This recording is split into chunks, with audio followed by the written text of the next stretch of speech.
मैं गई थी सैलाब से मुतासरा लोगों के पास और मेरा हौसला नहीं था पड़ रही वीडियो बनाने का या अपलोड करने का, क्योंकि मेरा दिल इतना दुखी है शायद मैं अल्फाज में भी नहीं बयान कर सकती। और इन बच्चों के हौसलों को सलाम है कि ये इस सिचुएशन में भी हंस खेल रहे थे। तो ये एरिया है चुंग का, थीम पार्क के पास ही, और थीम पार्क में भी बहुत ज्यादा पानी आया है, जिसमें ये हमारी बहन भी वॉलंटियर कर रही थी। और जो स्क्रीन के राइट साइड पे आपको खातून नजर आ रही है, वो बता रही थी कि हमारा घर किस तरह से पानी के अंदर डूबा हुआ है और इस टाइम जितनी इमदाद हो सके करें इनकी। आप इस एरिया में जाके इनकी खुद हेल्प कर सकते हैं। तो ये वाली मेरी बहन ज़ारो कतार रो रही थी, इतनी मुश्किल में थी कि मैं शायद अपने अल्फाज में नहीं बयान कर सकती क्या गुजरी होती है इन लोगों पे। तो मिनहाज यूनिवर्सिटी की आज फूड ड्राइव थी, क्योंकि इस टाइम पे इनको राशन की जरूरत नहीं है, फ्रेश खाने की जरूरत है। इनके पास वहाँ पे पकाने के लिए कोई भी चीज नहीं है, तो इनको फ्रेश फूड ही दिया जाता है। और हमारे वीसी साहब हमें बता रहे थे कि किस तरह से हमने जाके सबकी हौसला अफजाई करनी है और उनको बिल्कुल भी अकेला फील नहीं होने देना। ये जो खैमा बस्ती है ये चुंग में ही है, और आप यहाँ पे जाके इनकी जरूरत का सामान, खवातीन की जरूरत का सामान जैसे की सैनिटरी नैपकिन, बच्चों का दूध, अपने कपड़े, आपने कुछ भी डोनेट करना हो तो आप वो कर सकते हैं।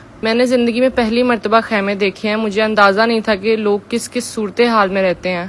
और जो इन लोगों के ऊपर गुजर रही है इस टाइम, या तो वो अल्लाह जानता है या ये लोग जानते हैं। हम उस चीज का अंदाजा नहीं कर सकते, क्योंकि हमारे पास छत है, खाना है, सब कुछ है। और इतना सब होने के बावजूद भी जब हम अल्लाह की तरफ देख के कहते हैं कि हम क्यों, तो शायद हम भूल जाते हैं कि हमसे भी बुरे हाल में लोग हैं जिनके पास बेसिक जरूरत का सामान भी नहीं है। कैसे लोग खैमों में रहते हैं अपने घरों को छोड़ के, जब उनके अपने घर हों। ये बहुत ही मुश्किल वक्त था और मिनहाज ने पूरा ताउन किया इन लोगों के साथ। कल अंकल भी बता रहे थे कि इनकी छत से 7 फुट ऊपर तक पानी गया हुआ है। अब पानी आहिस्ता आहिस्ता नीचे आ रहा है, पर इसके बाद जब वो अपने घरों की तरफ जाएंगे तो डेफिनेटली इनको जरूरत है हर चीज की। साथ साथ हमारी ये बहन थी जिनकी टांगों का मसला, उनको चाहिए 40,000 रुपीज, ताकि ये अपनी टांगों का इलाज करवा सके। अगर आप थोड़ा थोड़ा करके भी दें इनको तो इनके लिए काफी ज्यादा हो जाएगा। मेरी अपनी ऑडियंस से अपील है कि आप लोग जितने भी पैसे दे सकते हैं या जितनी भी इनकी मदद कर सकते हैं, चाहे वो खाने हो, कपड़े हो, कुछ भी हो, आप इनको जाके खुद अपने हाथों से दें। आप देखिएगा इन मासूम चेहरों पे कितनी ही ज्यादा खुशी आएगी। ये बच्ची ज़ैनब है जो कि मुझे इतनी प्यारी लगी है, मेरे दिल को छू गई है। इसकी माशाल्लाह आंखें इतनी खूबसूरत हैं और ये इतनी पीसफुल सी बच्ची है, मुझे तो इस बच्ची से लिटरली प्यार हो गया है। माशाल्लाह इतने प्यारे बच्चे हैं और इनको इतनी छोटी उम्र में कितना सब कुछ फेस करना पड़ रहा है। एंड एज अ नेशन हमारा ये फर्ज है कि हम इनकी हेल्प करें। मिनहाज से जितना हो सक रहा है वो कर रहे हैं, लेकिन साथ साथ हमें भी चाहिए कि हम इनको जितना हो सके फैसिलिटेट करें। गवर्नमेंट भी इनके लिए कुछ ना कुछ करे, क्योंकि इस वक्त इन लोगों की आवाज मैं हूँ और आप लोग हैं। बहुत बहुत शुक्रिया।